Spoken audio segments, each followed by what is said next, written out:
Hello, this is Group 6 from CX11KB2. We are going to present our spreadsheet in PowerPoint. Spreadsheets. History of Microsoft Excel. Microsoft Excel is a commercial spreadsheet application written and distributed by Microsoft for Microsoft Windows and Mac OS X.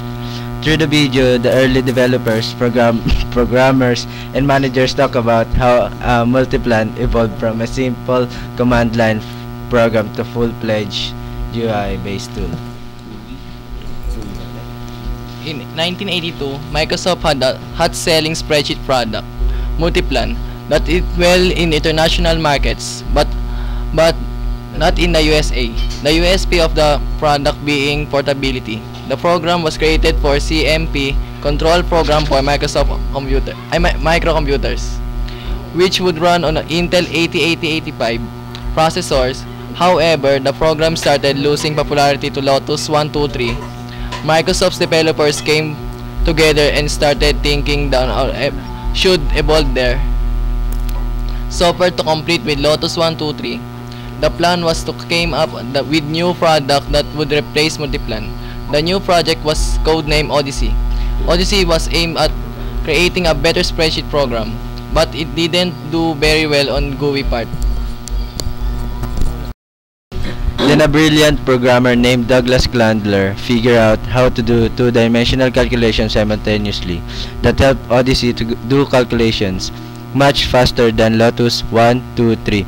By spring of 1984, Bill Gates and his team were convinced that they needed a program that was not only faster in operations, but also offered a better GUI so that any average the developer team focused on productivity and better GUI. Microsoft released their initial versions of Excel on Macintosh computers and then on Windows. It was only until 1995 when Microsoft switched from 16-bit Excel to 32-bit. Early in 1993, Excel became the target of a trademark lawsuit by another company already selling a software package named Excel. In the finance industry, as the result of the dispute, Microsoft had to refer to the program as Microsoft Excel in all of its formal press releases and legal documents. However, over time, this practice has been ignored, and Microsoft cleared up the issue permanently when they purchased the trademark of the other program. This is an example of Excel timeline. Graphical user interface. And this is the graphical user interface of Microsoft Excel 2010. First is the active cell. Active cell is recognized by its black outline. Data is always entered in the active cell. Different cells can be made active by clicking on them with the mouse or by using the arrow keys on the keyboard. And the second one is File tab. The File tab is new to Excel 2010. Start off. It is replacement for the Office button in Excel 2007, which was a replacement for the File menu earlier versions of Excel. Third, Formula bar. Located above the worksheet. This area displays the contents of the active cells. It can also be used for entering or editing data and formulas. 4. Name box. Located next to the formula bar, the name box displays the cell reference or the name of the active cells. Column letters. Column run vertically on a worksheet and each one is identified by a letter in the other column header. Row numbers. Rows run horizontally in a worksheet and are identified by a number in the row header. Together, a column letter and a row number create a cell reference. Each cell in the worksheet can be identified by its combination of letters and numbers such as A1, F456 or A834. Sheet tabs. By default, there are 3 worksheets in an Excel file. The tab and the bottom of worksheet tells you the name of the worksheet, such as sheet 1, sheet 2, etc. Quick access toolbar. This customizable toolbar allows you to add frequently used commands. Click on the main figures and functionalities. Microsoft Excel is a non-free commercial spreadsheet. It's application written and distributed by Microsoft for Microsoft Windows and Mac OS X. It figures calculation, graphing tools, pivot table, and the macro programming language called Visual Basic for application. Microsoft Excel has a basic figures of all spreadsheets, using a grid of cells arranged in a number rows and letter name columns. To organize data manipulation like arithmetic operations, it has a battery of supplied functions to answer satisfactorily engineering and financial needs. In addition, it can display data as line graphs, histograms, and charts, and with a very limited three-dimensional graphical display. It allows sectionally of data to view its dependencies on various factors from different perspectives, using pivot tables and the other scenario manager. And it has a programming aspect, allowing the user to employ a wide variety of numerical methods, for example, for solving equations of mathematical physics and then reporting the result back to the spreadsheet.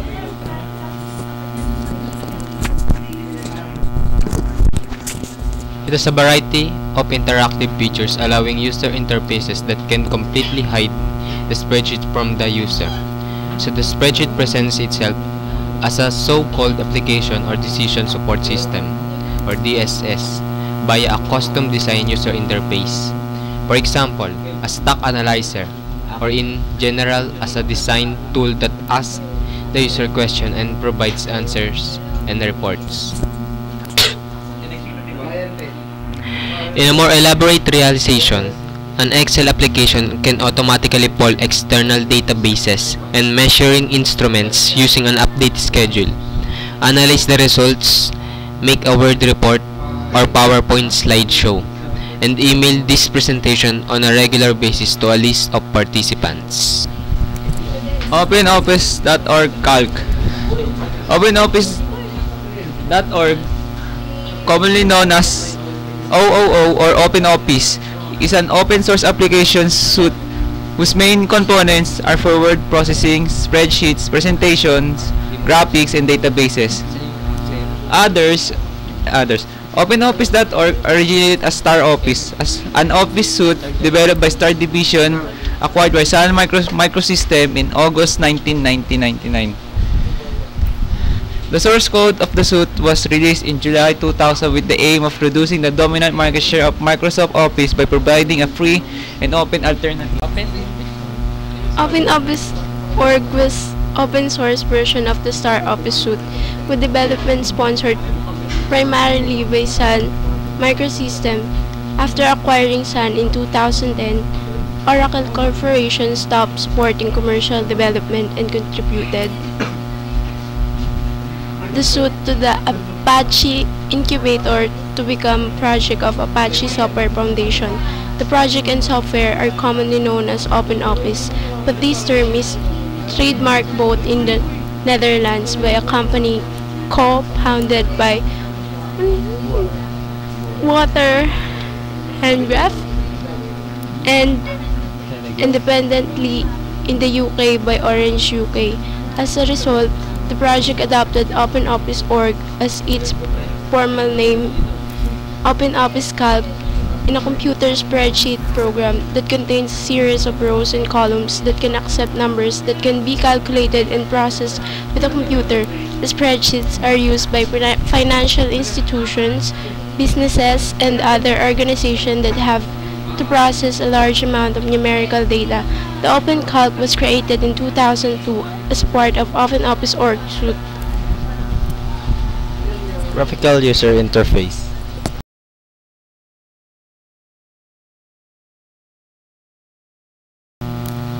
Name box, a letter and number combination in it. such as D7, this is the column letter and row number, called the cell reference of the current cell. Functions wizard opens a dialog from which you can search through a list of available functions. Sum button inserts a formula into the current cell that totals the numbers in the cells above or to the left if there are no numbers above the current cell. Function button insert an equal sign into the selected cell in the input line, thereby setting the cell ready to accept a formula. Individual cells. The main section of the screen displays the individual cells in the form of a grid, which each cell being at the intersection of a particular column and row. Sheet tabs. These tabs enables access to each individual sheet with the visible active sheet having a white tab. Input line. Input line. The contents of the current cell are displayed in the input line. The remainder of the formal bar. You can edit the cell contents of the current cell in the input line, or you can do that in the current cell. Toolbars. Under the menu bar by default are 3 toolbars: the standard toolbars, the formatting toolbars, and the formula toolbars.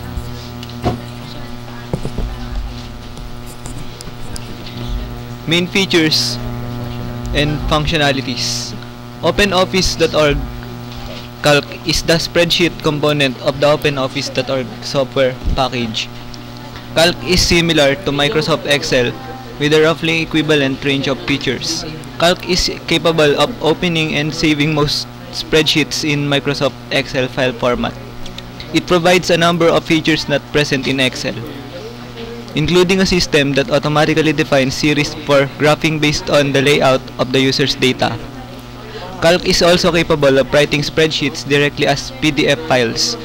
Default file format for OpenOffice.org Calc versions 2.x and 3.x can be set to either Microsoft Excel's native file format or the International Standard Open Document Format ODF, ISO or IEC 26300 2006. Calc also supports a wide range of other file formats for both opening and saving files such as CSV, HTML, CXC, DBF, DIF, UOF, CLK, SDC, and others. As with the entire OpenOffice.org suite, Calc can be used across a variety of platforms including Mac OS X, Microsoft Windows, Linux, FreeBSD, and Solaris. Available under the GNU Lesser General Public License, Calc is free software. Synthesis. There is no difference at all when you use these two spreadsheets. It's just that the only difference between them is their GUI, means their graphical user interface, but they have the same functionalities and features at all. But if you take deeper look at the two spreadsheets, there are some points that Calc has an advantage to Excel and vice versa. The similarity of the two is their usage. These spreadsheets are widely used by accountant businesses and others. Based on our experience, when we handle these two spreadsheets, Excel is far more better to use than Calc. Excel is friendly to the user and easy to understand. But in Calc, the GUI of it seems complicated and head-aching to the user. Maybe we're just not familiar to the environment. And the one thing we have noticed, when you open Microsoft files to OpenOffice, it will be imported.